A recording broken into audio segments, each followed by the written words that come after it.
ጤና ይስጥልን ውድ አድማጮቻችን፣ ለአሁን ያዘጋጀንላችሁ አጫጭር ዜናዎች ይዘን ቀርበናል። አብራችሁን ቆዩ። ወቅታዊ ታማኝና ፈጣን መረጃዎችን ለመከታተል ቻናላችንን ታይም ሚዲያ ሰብስክራይብ፣ ሼር እና ላይክ በማድረግ ቤተሰብ ይሁን። ይህ ታይም ነው።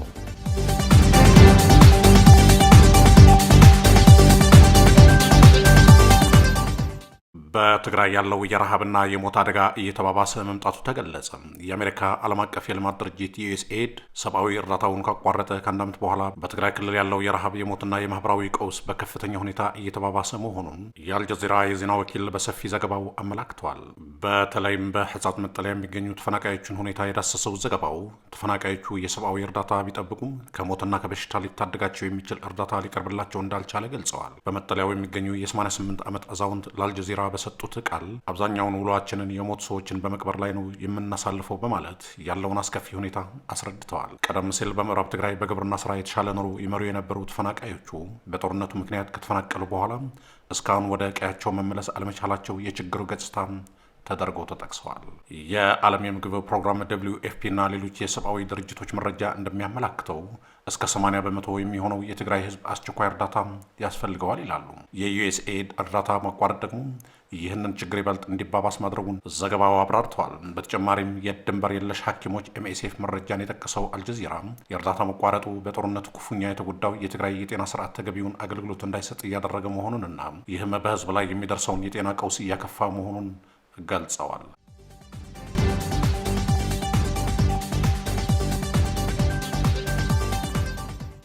በምዕራብ ትግራይ ግንባር የድሮኖች መከስከስ በመንግስት ወታደራዊ ክንፍ ላይ ስጋት ፈጠረ።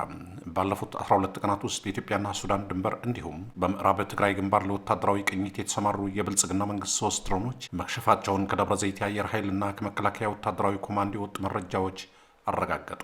እስከ ጥር 7 ቀን 2018 ዓ.ም ድረስ በአካባቢው 400 ያህል በረራዎችን ሲያደርጉ የነበሩት እነዚህ ድሮኖች በተለይም በአርሚ 7 ይዞታዎችና በሱዳን መጠለያዎች ላይ ያተኮረ የቀንና የሌሊት ቅኝት ሲያካሂዱ መቆየታቸው ተጠቅሰዋል። ከወደቁት ድሮኖች መካከል ታህሳስ 25 ቀን በሖመራ በረከትና አብደራፊ አካባቢዎች የወደቁት 2 የኤሚሬትስ ንብረት የሆኑ ዌንግሎንግ ድሮኖች የሚገኙበት ሲሆን ስብርባሪዎቻቸው በከፍተኛ ወታደራዊ ጥበቃ ተሰብስበው ለምርመራ ወደ ደብረዘይት አየር ኃይል ተጓጉዘዋል። በተጨማሪም ጥር 7 ቀን ምሽት ላይ የተሰማራችና እጅግ የላቀ ቴክኖሎጂ የታጠቀች የእስራኤል ስሪት ISR የሰርቫይላንስ ድሮን በሱዳን ድንበር አካባቢ ሙሉ በሙሉ ተከስክሳ መገኘቷ ተረጋግጠዋል። ይህ ተከታታይ ድሮኖች ውድቀት በመንግስት ባለሙያዎች በቻይናና በኤሚሬትስ አማካሪዎች መካከል ከፍተኛ የሀሳብ ክፍል የፈጠረ ሲሆን ጉዳዩ በጠላት የኤሌክትሮኒክስ መገናኛ ዘዴ ጃሚንግ ወይም በውጭ ኃይሎች ጣልቃ ገብነት የተከሰተ ስለመሆኑ ጥብቅ ምስጢራዊ ምርመራ እየተካሄደ ይገኛል። በአሁኑ ወቅት የወደቁት ድሮኖች ቁጥር 4 መድረሱን ተከትሎ የብልጽግና መንግስት በምዕራብ ትግራይ ያለውን የድሮን እንቅስቃሴ ለጊዜው በማቆም የአየር ኃይል ትኩረቱን ወደ አማራና ኦሮሚያ ክልሎች ማዞሩን ተመልክተዋል።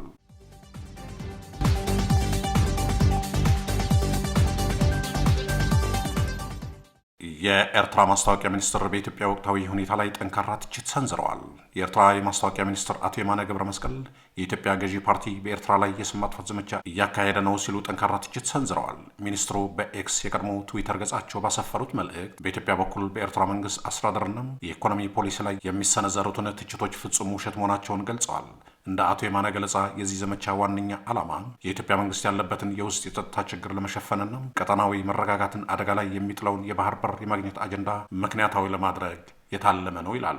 ሚኒስትሩ ትችታቸውን ለማጠናከር ኢትዮጵያ ባለፉት 3 አስርት ዓመታት ከለጋሾች 84 ቢሊዮን ዶላር የሚጠጋ ድጋፍ ብታገኝም አሁንም በከፍተኛ ኢኮኖሚና የሰብአዊ ቀውስ ውስጥ እንደምትገኝ የሚጠቁሙ መረጃዎችን አጋርተዋል። በአውሮፓውያኑ 2025 የወጡ ናቸው የተባሉትን እነዚህ መረጃዎች ዋቢ በማድረግ በፌዴራል ደረጃ ከተመዘገቡ የንግድ ተቋማት ውስጥ 80 በመቶ የሚሆኑት ወይም 470 ሺህ ተቋማት ከስራ ውጭ መሆናቸውንና በዚህም ሳቢያ 4.7 ሚሊዮን የሚሆኑ የስራ ዕድሎች መቀጠፋቸውን አመላክተዋል። ከዚህም በተጨማሪ የኢትዮጵያ ብሔራዊ ባንክ በውጭ ምንዛሬ ለውጥና በተለያዩ የስራ ማስኬጃ ምክንያቶች ከ428 ቢሊዮን ብር በላይ ኪሳራ ማስመዝገቡንና ከወርቅ ሽያጭ ጋር በተያያዘም ከፍተኛ ኪሳራ እንደደረሰበት ገልጸዋል። በሰብአዊው ዘርፍም 21.4 ሚሊዮን ሰዎች እርዳታ እንደሚፈልጉ፣ 4.5 ሚሊዮን ዜጎች መፈናቀላቸውን እንዲሁም 8.3 ሚሊዮን ህጻናት ከትምህርት ገበታ ውጭ መሆናቸውን ጠቁመዋል። አቶ የማነ በመልእክታቸው ማጠቃለያ ላይ የኢትዮጵያ መንግስት ቀጣናዊ ግጭቶችን ከመቀስቀስ ይልቅ እነዚህን አሳዛኝ ውስጣዊ እውነታዎችን ለመፍታት ትኩረት መስጠት እንዳለበት አሳስበዋል። ለዚህ የሚኒስትሩ ትችት በኢትዮጵያ መንግስት በኩል እስካሁን የተሰጠ ይፋዊ ምላሽ የለም።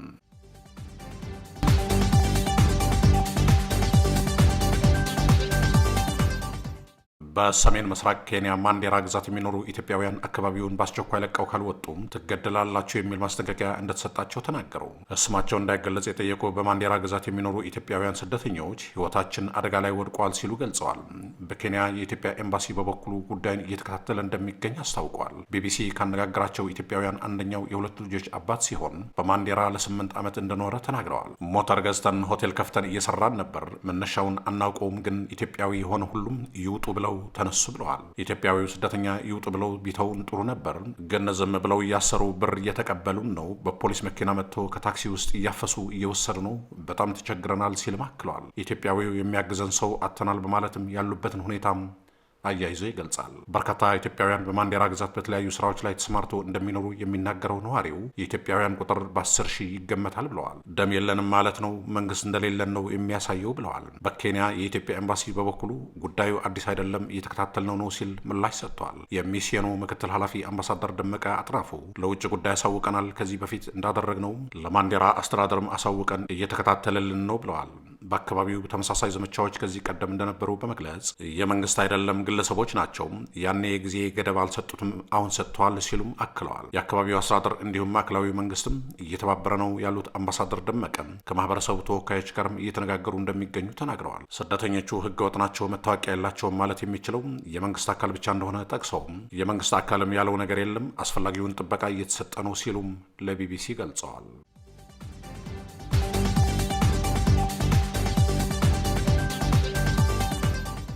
ዓለም በከፍተኛ ስጋት የምትመለከተው የመካከለኛው ምስራቅ የጦርነት ደመና ከምንጊዜውም በላይ አጥልቶባታል። በኢራን በእስራኤልና በአሜሪካ መካከል ያለው ዛቻና የጦርነት ዝግጅት አሁን ወደ መጨረሻው ምዕራፍ እየተሸጋገረ ይመስላል።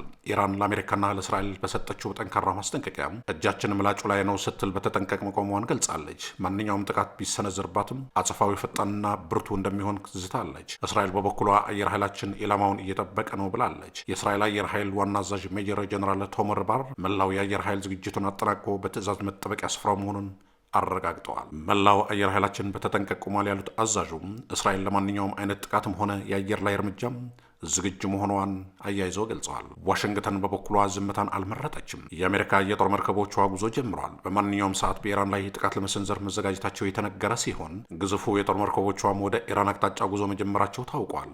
ይህ የአሜሪካ እርምጃ ውጥረቱን ይበልጥ አባብሶታል። ይህ የምላጭ ላይ ፍጥጫ ወደ ለየለት ጦርነት ያመራል ወይስ በዲፕሎማሲያዊ ጥረት ይረግባል የሚል የሚጠበቅ ሲሆን አሁን ያለው ሁኔታ ግን ማንኛውም ስህተት ቀጠናውን ወደ ታላቅ እሳት ውስጥ ሊከተው እንደሚችል የሚያሳይ ነው። ውድ የሚዲያችን ተከታታዮች ለአሁን ያዘጋጀንላችሁ አጫጭር ዜናዎች እነዚህ ነበሩ። በቀጣይ እስከምንገናኝ ሰላም በያላችሁበት። ታማኝ ወቅታዊና ፈጣን መረጃዎችን ለመከታተል ቻናላችን ታይም ሚዲያ ሰብስክራይብ፣ ሼር እና ላይክ በማድረግ ቤተሰብ ይሁኑ።